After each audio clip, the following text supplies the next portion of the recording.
বয়স 50 পেরোলে ছেলেদের শরীরে অনেক রোগের আশঙ্কা অনেকটাই বেড়ে যায়, তাই 50 পেরোলে ছেলেদের বাড়তি সতর্কতা প্রয়োজন।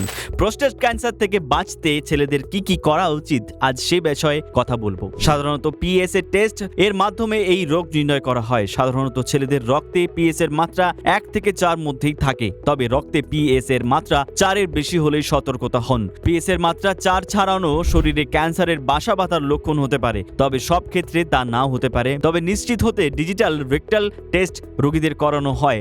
সব শেষে বায়োপসি করিয়ে ক্যান্সারের বিষয়টি নিশ্চিত করা হয়। এই রোগ প্রাথমিক পর্যায়ে ধরা পড়লে 96% রোগী প্রাণে বেঁচে যান। তাই শরীরে প্রোস্টেট ক্যান্সার বাসা বাঁধার প্রাথমিক উপসর্গগুলি আগে থেকে জেনে রাখা ভালো।